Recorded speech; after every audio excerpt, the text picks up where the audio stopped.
యువరాజులకు జయము. ఓ బ్రహ్మం. అవును ప్రభు, నేనే ఆ నిర్భాగ్యుణ్ణి. నిర్భాగ్యుడివా? నేనుండగాని ఏమిటి నీకంత ఆపద? ఈవేళ నన్ను ఆశ్రమం నుంచి పొమ్మని సాగనంపారు ప్రభు. ఓ ఇది ఎప్పుడో జరుగుతుందని నాకు తెలుసు. అది నిజమే, కానీ కేవలం భోజనం కోసమే కానీ నేను అక్కడ ఉందే. తర్వాత ఏమైంది?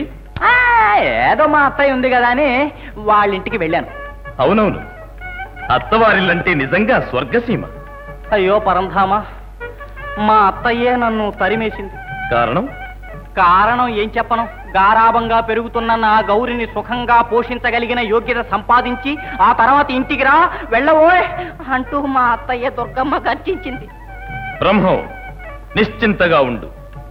కేవలం ఆ గౌరినే కాదు, అలాంటి కన్యలను ఎంతమందినైనను సుఖసాగరంలో ముంచివేయగల అంతస్తును నీకు నేనిస్తున్నాను. ఆహా, ఏమదృష్టం! అవును, ఇక నుండి నీవు మా ఆప్తుడివి. ధన్యుణ్ణి ప్రభు, ధన్యుణ్ణి. నా స్నేహితుణ్ణి ఉచితమైన వస్త్రాభరణాలతో అలంకరించండి.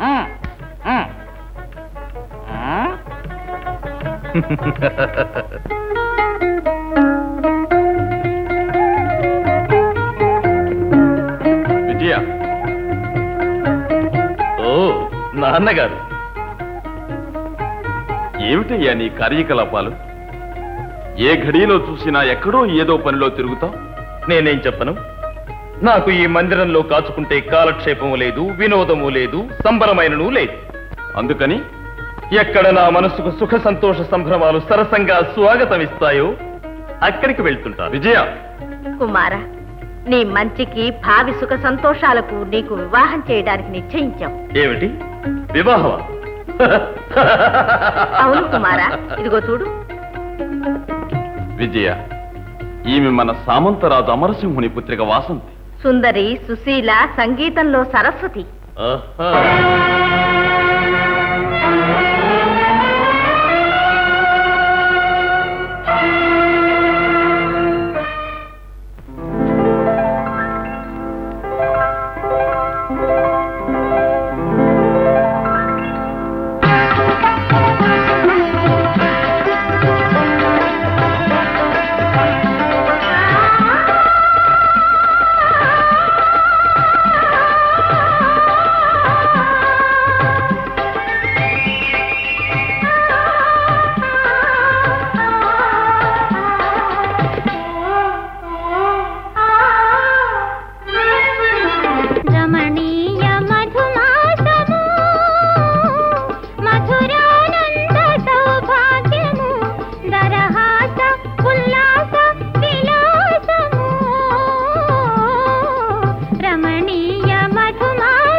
కైలాసవాస పాలించు జగదీశ్వరా జయ జయ పరమేశ దేవదేవా జయ జయ త్రిభువనానంద భావా జయ జయ పరమేశ దేవదేవా.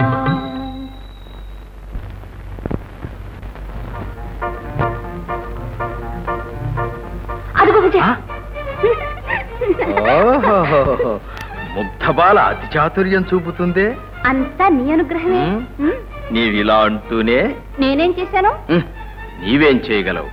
ఈ విక్రముడు విజయుని వలె మూర్ఖుడు కాడు నీ దాసుడవడానికి. తెలిసింది నీ నైపుణ్యం అంతా. మొదట విజయుని వివాహ విషయం ఏమైందో చెప్పు. ఆలోచన ముగిసింది, దారి దొరికింది. విజయుడు వివాహమాడుతాడు, దాంతో మన భవిష్యత్ ఎంతో బాగుపడుతుంది రంజన.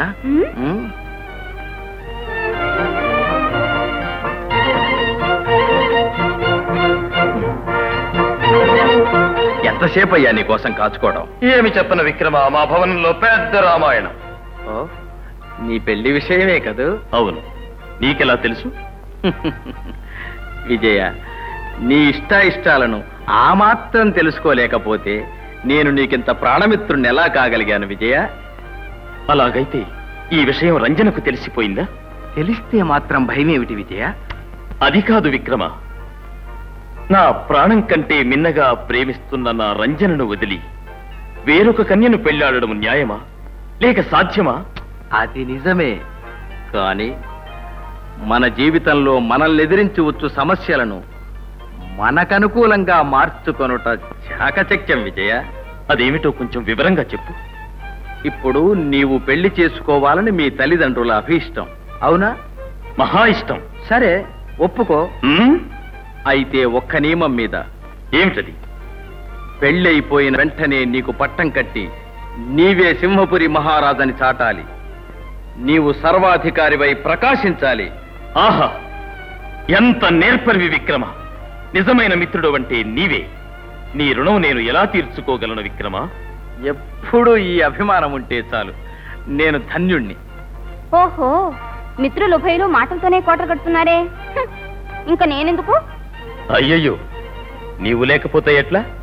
మా మాటలన్నీ నిన్ను గుర్చే కదా రంజన. చాలు చాలు, మీ రాణి మీరు పెళ్లి చేసుకునే వాసంతి. కాదు రంజన, నాడు నేడు రేపు ఎల్లప్పుడూ నీవే నా హృదయ రాణి. పదరంజన. హృదయ రాణి.